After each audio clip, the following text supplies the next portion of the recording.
We'll get going again. So we discussed with a couple of you guys just briefly on the foam rollers about what's happening, and again it was all joint centration, associated weakness to a very tight muscle as well. So it was nice to see that come back in, and also we talked about joint blocking post-surgery as well. So it's one of the guys' ankle problem. Things just get stiff, they get tight, and they need re-educating, and they just need work, lots and lots of work. And essentially, at the end of the day, it's what's going to keep you young, what's going to keep you healthy. Everyone's seen the 70-year-old bodybuilder videos, and it's no lie.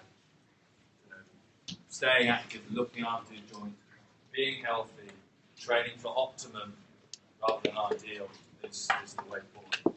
So we're going to look at energy system development under endurance. So this is the one that everyone gets so wrong. Like, unfortunately, we seek to try and replicate the game demands, but times it by 10 until everyone's sick, basically. In whatever sport, majority in field sport, and it's we must work harder because we will be better because we are working harder than everyone else, etc., etc. But what they fail to recognise is that energy production is how we metabolize substrates, and we have biological processes in the body that lean towards certain situations and how we produce this energy and how we perform optimally. So we have three dominant main energy systems: the aerobic energy system, the anaerobic glycolytic, medium, and the alactic anaerobic, which is the short. Okay, so short sprint work, moderate work, aerobic long work. I stole this from a guy called Joel Jameson, who's one to write down. Basically shows how all these work together. So the aerobic one works for hours, the anaerobic lactic 60 to 90 seconds, and the alactic up to 12 seconds. So keeping that in mind, shout out any aerobic sports. Swimming, mountain. Yeah. Yeah. Cool. Anything that takes a lot of time to do, basically. Anaerobic glycolytic sports, a medium term. Check them out. Yeah? Yeah. Anything else? Maybe. So this is the one field sports gets branded with all the time. Lactic acid, lactic acid. We've got to beat the lactic acid. Beat it. Don't. Lactic acid, or lactate, by a process known as Krebs cycle, is actually converted back to sugars to create energy. So you never need to beat the lactate, you need to educate the lactate. You need to teach your body to use it more effectively. So everyone goes, run, run, run, run, run, be sick. Yes, we've hit lactate, we're working really, really hard. No. Sorry, throw your whistle away, you're a terrible coach. Alactic anaerobic sports. So, the short term, 100 meter sprint, 100 meter sprint. Anything that can encompass 10 to 12 second bout of effort constitutes of purely dominant alactic anaerobic sports.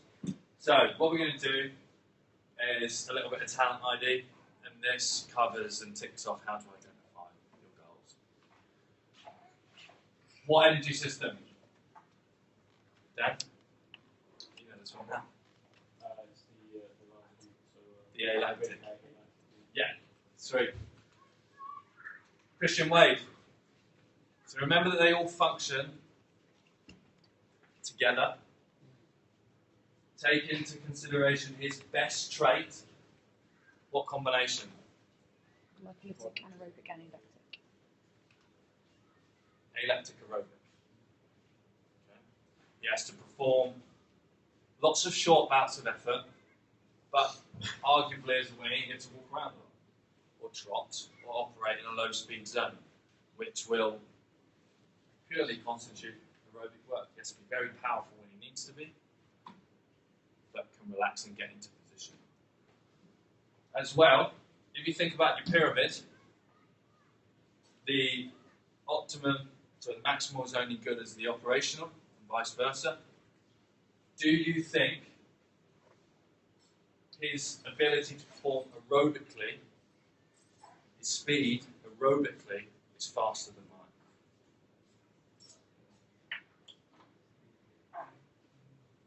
Take into consideration our top speeds, and how they're filtered down. I think my fastest aerobic speed is faster than his. Can't be. It's a lot quicker. Okay. So how that infers with your pyramid,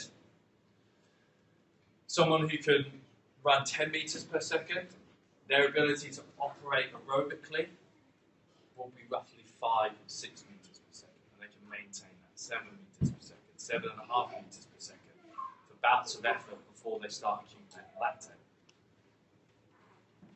We've trained to educate lactate. We've not exhausted it. So, does that make sense? Yeah. Yeah? It's a little bit a different way of thinking. All players in the team of rugby then are they all sort of trained to the same level? So, for example, him on the winger, like you say, he sort of has off time. Yeah. But somebody like who's a flanker, who's following that ball constantly, there must be different levels. I'm really glad you asked that question, because everyone needs to be different. Their energy systems are lent toward a certain way of dominance. You can have 3 different back rowers, Sam Warburton, Ashley Johnson, Neil Back, 3 completely different players, physiological specimens. They can't all be trained the same way, because they're completely different.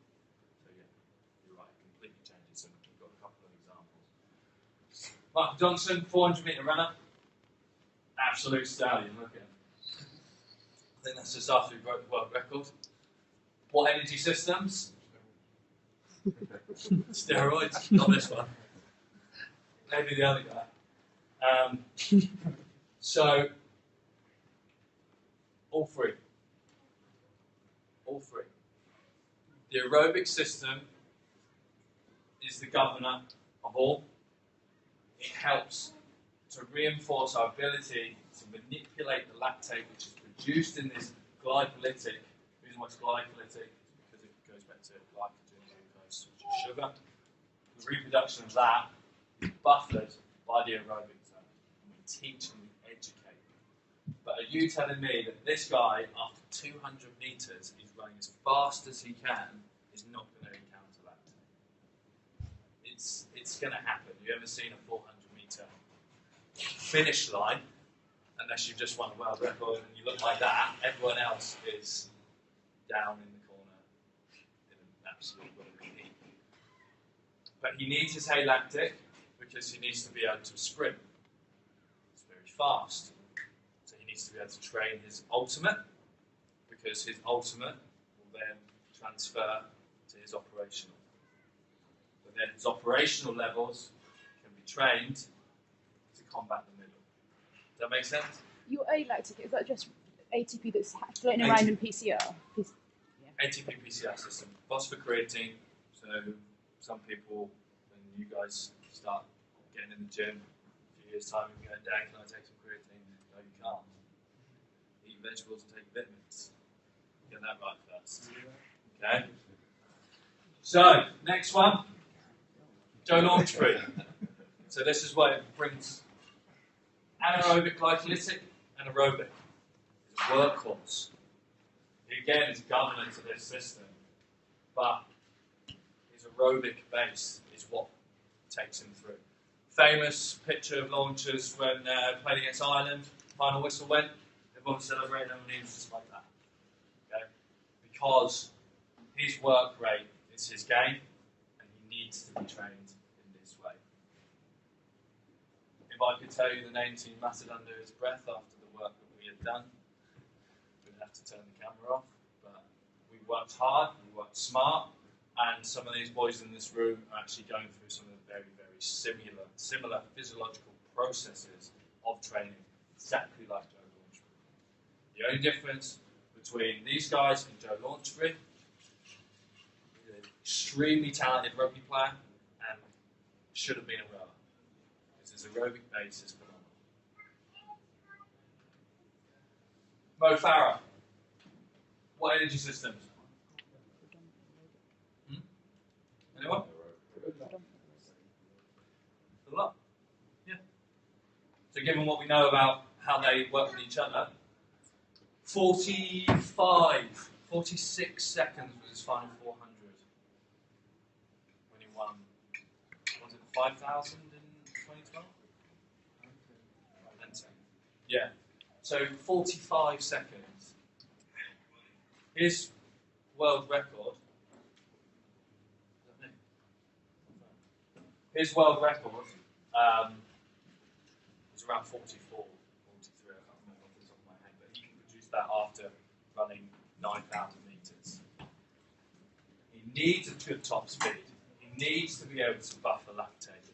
It's all governed by the aerobic, because that order is aerobic, his final step is alactic, excuse me.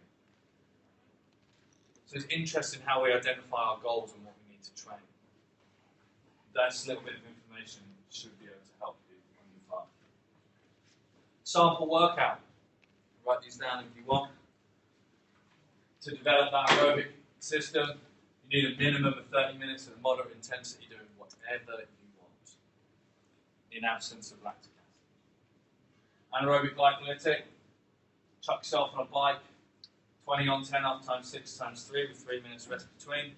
See how you feel. Alactic development, 4 seconds work, 50 seconds rest, 10 total repetitions. All of these will stress those systems very equally in terms of what we're training for the dominance. They will all have completely different effects and take all different types of willpower to get through. So, but as a warning, we know that they do not all function standalone within team sports, or even as a 100-meter sprinter, will still need a very good operational aerobic base to train, just to be able to recover. Okay, so take that into consideration. Strength and power development. One's expression of force is a product of what it has been taught to do. The body is very clever, but can be pushed in different directions. It can be educated to produce force a certain way. It can be told to utilize energy in a certain way, based on the demands of the game, the event, of what we're trying to do. So, 3 types of contraction: eccentric, lengthening under tension. Imagine that bicep bar coming down. Isometric contraction is static. There's no movement, but lots of force being produced. And concentric contraction, shortening with tension. That's the money one. Okay, it comes under rate of force development, which is a real important measure of sport. It's the only one everyone chases. Muscle contractions happen in three processes. No one works on these hard enough. I'm going to touch on why and go through. So, before you do that, you've got to master the basics. It's all about qualifying yourself to perform certain tasks. Like I said at the beginning, training for performance and being a confident practitioner of performance training, in my opinion, doesn't need to be pushing heavy tip all the time, sprinting maximally all the time, just to buffer an ego and itch. You need to be able to grease the groove